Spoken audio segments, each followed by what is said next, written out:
Hey there everybody, it's Nathan Cool with nathancoolphoto.com, and in this tutorial I want to show how you can do exposure blending along with luminosity masks to be able to take something that looks like this and turn it into something that looks like this.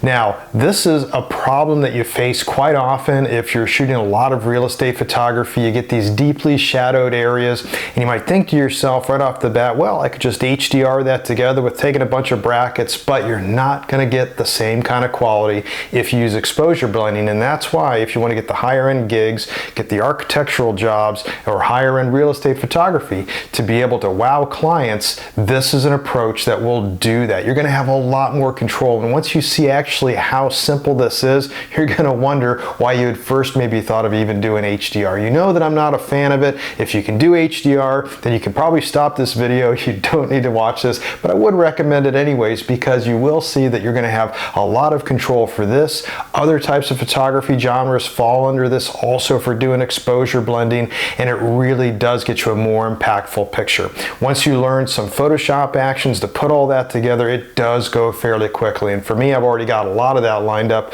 on my workstation, so it does go through fairly quick and I get a higher end product out of it. So I'm going to go through a lot of different steps, a lot of different reasons behind why I'm doing some of this. So you can get a full, well-rounded understanding of the whole thing and then decide to be able to use what you would like to what extent you feel would be good for your photography business. Anyways, you want to take a look and see how this is all done? Let's get started. Alright, so taking a look at the base exposure, this was the one that was really meant for the sky to really see what our exposure would be, and this was shot at 400th of a second. I was at ISO 200 f8. Keeping it on a tripod at that, I tend to shoot a lot of different exposures, and I selected this one, and that was at 1/50th of a second. Now that's 3 stops from where my base exposure was. And I'm only going to use these 2 exposures. I don't need a whole bunch of brackets to do that. Now, so when I'm on site doing something like this, I don't just shoot a bracket. I start high and then I work myself really low, low, low, low, get a bunch of them. And then as I talk about throughout my real estate photography series, when it comes to exterior photos, I use the OEM software to turn these into TIFFs. In this case, it was Nikon, so it was Capture NXT. But if you're a Canon, it was DPP, and Sony has their own. And so anyways, not to get onto that subject, which I covered throughout the books and throughout the other videos, what I'm going to do is just take these 2 exposures and first do some simple exposure blending. If I did HDR on this, and if I even had a lot of other exposures in here, I could risk the chance of getting halos around the trees, other objects, and just some funky looking stuff. So these have already been aligned, but if you needed to, you could do an auto align. I've got an action, that does that. So they've already been done. They were on a tripod, so really not a fear of that. First thing I'm going to do is I'm going to take this base exposure and I'm going to go layer, mask, hide. Then just doing standard everyday exposure blending, I'm going to use the quick selection tool, and I'm going to then start quick selecting these dark areas. So I'm grabbing around this whole house, and Photoshop is really good with their quick selection tool to delineate edges, and that's what it's doing here. And the edges in this case happen to be delineated by shadow. So immediately I'm starting to pick up a lot of that. And don't worry about some of these areas down here. We want the majority of it and try to really get in close then to where some of the edges will matter. So that looks pretty good. What I'm going to do is reverse my colors from white to black and white. Once again, I've got the mask selected. Forgot to select a little bit over there. So with the mask selected, reversing my colors that they're black and white, I can hit the delete key and then hit X, and I revert my colors back. Okay, now I'm going to let me deselect that. Now we've got a few problems here that would probably be best taken care of now, and we can see up here on the building where the quick selection tool missed some of this. It got some funky edges. So what I'll do just real quick is I'll take a polygon tool and I'll go ahead and draw something around here where we start overlapping a little bit, and like that, hit my colors to exit, they're black and white, hit the delete key, wrong way, and that filled that in.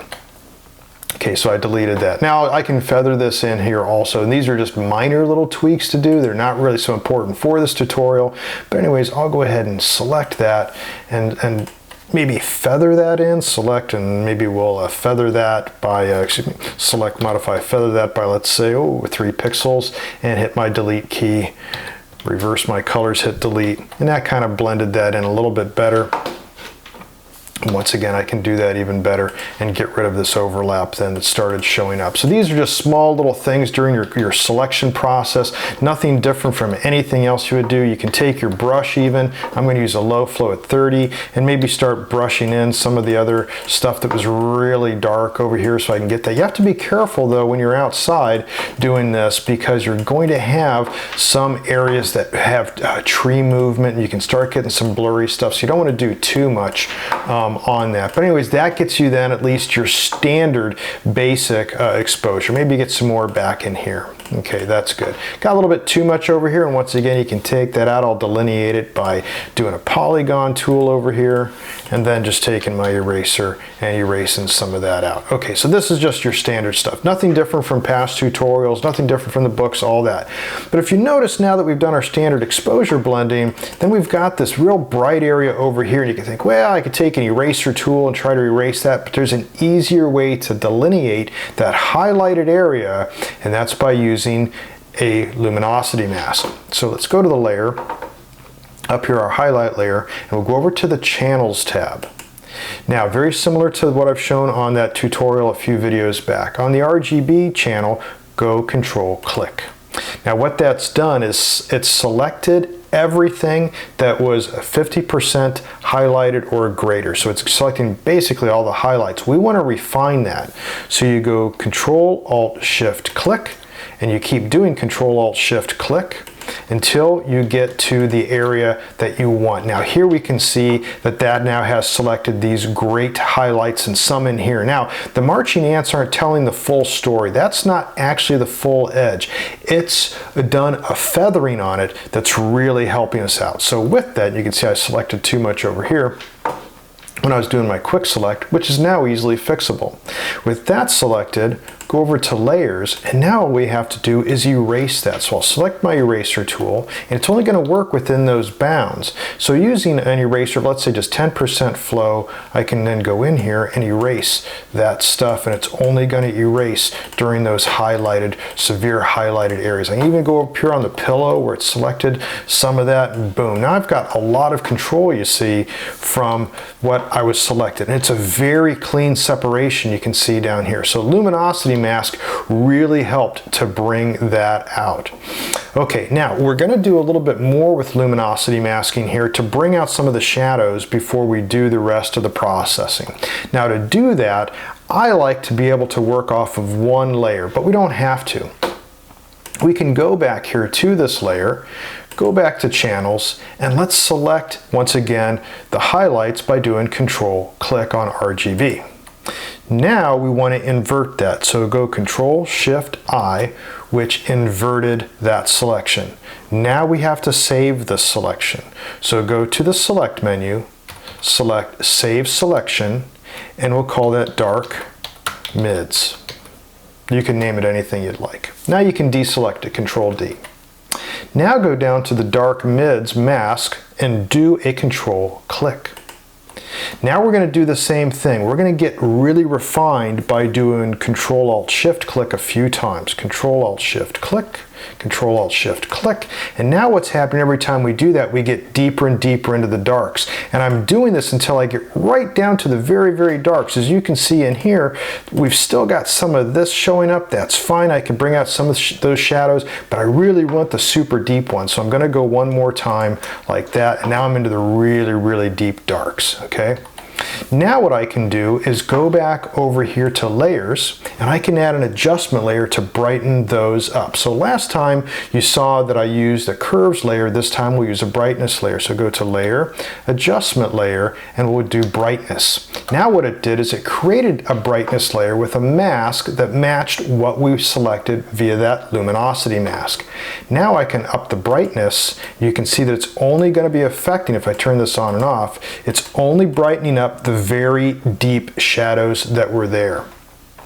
If I wanted to, I could select that even further and then do a curves adjustment layer. For instance, I could do a control click on that mask. I could then go to a layer and then do a new adjustment layer and a curves layer. And once again, it's got the same mask, and I could, like I did last time, I could up some of those curves in there if I wanted to. And let's say that we liked that, But let's also say, just for sake of argument, that we've got two washed out in here, which it kind of looks like. So it's a mask. You can take the eraser tool and erase that out of there as you feel you need to. So there I was just using a 10% flow. Let's say brightness was also just a little bit too much there. Once again, we can erase that out of there too, because we're working off masks. So that's the nice thing about it. Okay, now we're much better, farther along than where we started. So once again, we started with this, and we had then this ambient layer, and by adding then the luminosity masking, we ended up with this product. So let's take it a step further and let's do what we normally would in Lightroom, but with a lot more control. Normally we would add a preset at this point, which we can do here. So what I want to do is select all the layers first. Let's go to select menu, and then you want to select all layers. It's just by hitting the L key. Now I like to do a Control J, and I'm doing this all by keystrokes, and then I go to layer, and then I can merge layers. It's Control E, it's down near the bottom. You can also just hit E. Once again, I didn't have to use the mouse, that's why I like to do that. Now I've got a single layer of those adjustments that I added. Now what I can do is go to the camera raw filter. So I go up to my filter menu and select camera raw filter. Now this is just like Lightroom, so what I can do is all the way over here on this menu, there's presets. So now I see all my presets. I'm going to see how my exterior preset works. Pretty good, not bad. Now what I'll do is go over here to basic and maybe push it even a little bit more. I can add more contrast into this because I was able to even out more of those shadows. I can add even more clarity if I want, and I'm not really too worried about those highlights. And then I just click OK. So now that really pumped it up. So where we started with, which was a nice even base where I can start getting some contrast and saturation pumped into it, I now was able to end with something like this. So you can see having a lot more control with the luminosity mask allows you to select highlighted areas that are extremely highlighted. Then you can start working with them as you need to on your masks. You can also do the opposite for the very dark areas. You could either do that on another exposure and start painting in some of that, or like I did here, use some adjustment layers and use those masks as well. So this gives you a lot more control and more than just trying to use some Lightroom brushes, because the key to it is with a luminosity mask, you're not just selecting an area, it's feathering in everything around it and the selection within the area according to its selection of its luminance, its highlights or its shadows. And that's different from a quick selection tool, which is doing edge detection. So by having both of these tools at your disposal, you've got a lot more flexibility. Like I did here, first do your quick selection, which is very quick on the edge detection, maybe brush in a few other things. And then you refine it even further by using a luminosity mask to then tone down the highlights where you need to, bring up the shadows where you need to, get a nice good even exposure, and then start adding your presets to it. Anyways, I hope this tutorial was useful for you and that you can use some of this in your photography as well. If you did like this video, you can subscribe to my YouTube channel. It won't cost anything, and as soon as one of these videos is posted, you'll be the first to know. Thanks a lot for watching. Until next time, take care, be safe, and get out there and shoot something.